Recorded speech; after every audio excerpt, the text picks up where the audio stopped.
Le public, y compris les Vietnamiens résidant à l'étranger, a assisté du 15 octobre au 15 novembre à une consultation publique sur les projets de documents pour le 14e Congrès national du parti.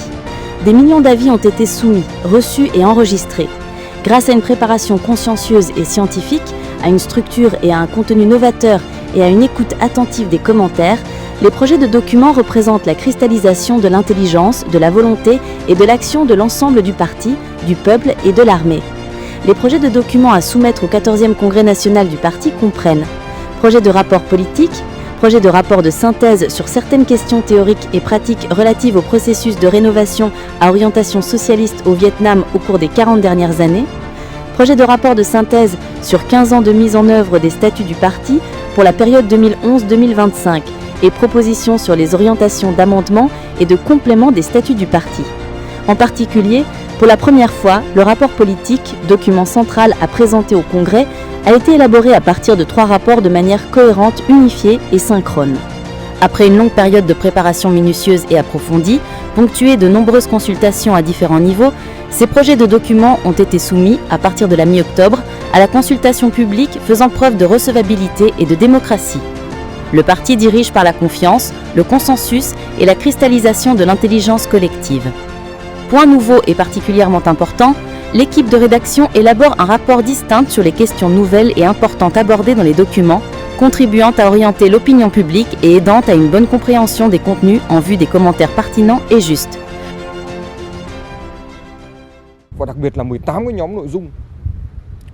Force est de constater innovation, créativité et responsabilité dans ce rapport politique. Si les sujets sont nombreux, classés dans 18 groupes de contenu, il convient de souligner les essentiels. Je pense que le sous-comité de rédaction a fait preuve d'une grande pertinence. Les contenus soumis aux commentaires ne visent pas seulement à recueillir des avis, mais aussi à aider tous les citoyens à saisir les questions clés, afin qu'elles se traduisent en objectifs, motivation et orientation pour l'avenir.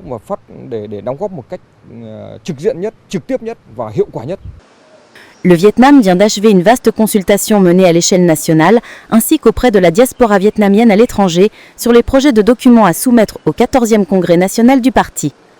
Cette démarche marque un effort notable pour renforcer le lien entre le parti et les citoyens, contribuant ainsi à l'élaboration de textes stratégiques plus complets et ancrés dans la réalité du pays. Le comité central du Front de la Patrie du Vietnam et les organisations sociopolitiques à tous les niveaux se sont organisés pour recueillir les commentaires selon un système vertical. Les comités de parti à tous les niveaux, en collaboration avec les organes de presse centraux et locaux, ont recueilli les commentaires de la population.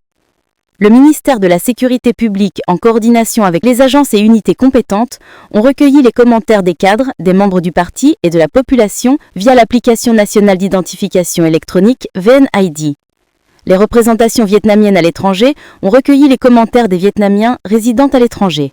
La commission de la sensibilisation et de l'éducation du comité central du parti a synthétisé les commentaires des cadres, des membres du parti et de la population sur le projet de document. Des conférences organisées au niveau central, au séminaire des intellectuels, des millions de contributions, toutes empreintes de bonne volonté, ont été recueillies, illustrant le large consensus, la confiance et l'intelligence collective du parti, du peuple et de l'armée à l'approche du 14e Congrès national du parti.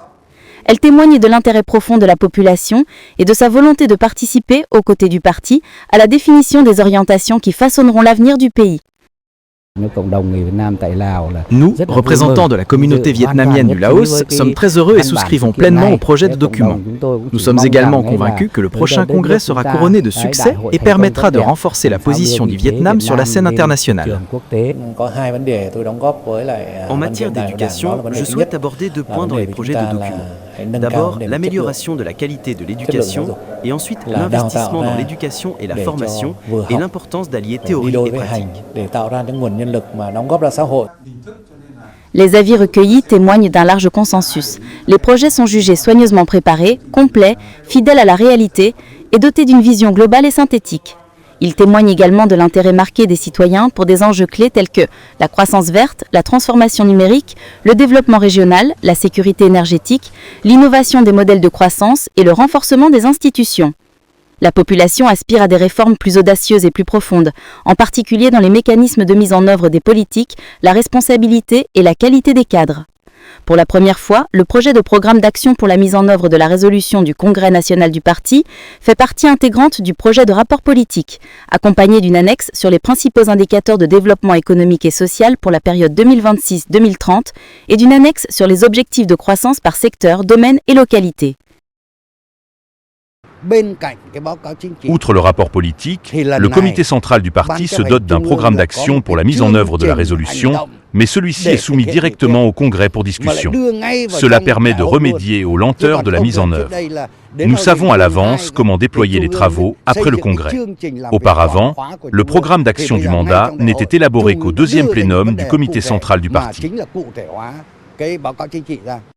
Pour la première fois, le parti a fait de la protection de l'environnement une tâche centrale au même titre que le développement économique et social, créant ainsi un système à 3 piliers pour le développement durable du pays.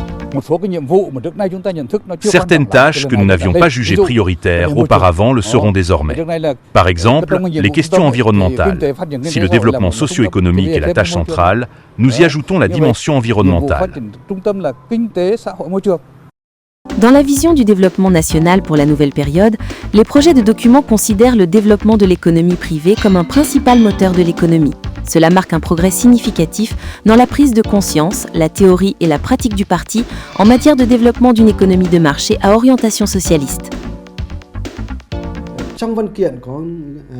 Les documents énoncent clairement que la priorité est accordée à la science et à la technologie, à l'innovation et à la transformation numérique en tant que principaux moteurs de l'économie et que le secteur privé est le moteur le plus important. Deux principes conformes aux résolutions 57 et 68 du Politburo. De nombreuses personnes ont été particulièrement impressionnées par l'inclusion de la notion de bonheur dans le thème du 14e Congrès national du parti, faisant du bonheur du peuple un critère d'évaluation pour toutes les politiques et stratégies. En matière de santé, nous nous attachons à améliorer la qualité de vie de la population et nous y ajoutons un nouvel indicateur, l'indice du bonheur. Cette année, le 14e Congrès national du parti a intégré cet indice dans son programme. C'est un objectif que nous poursuivons afin que chacun puisse jouir d'une vie prospère et heureuse, conformément aux souhaits du président Ho Chi Minh.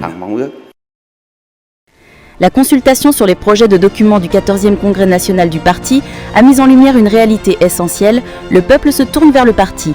Les millions de contributions recueillies au cours du dernier mois constituent un précieux témoignage du lien étroit entre le parti et la population, illustrant une démocratie réelle et l'intelligence collective de la société dans le choix de la voie de développement. Lorsque chaque citoyen exprime son opinion, lorsque chaque scientifique formule une recommandation, tous participent directement à l'élaboration de la voie de développement du pays. Et quand la volonté du parti s'harmonise avec les aspirations du peuple, quand les projets de documents résultent de la réflexion de millions de personnes, alors c'est la force qui permettra au pays de s'élever et de prendre son envol.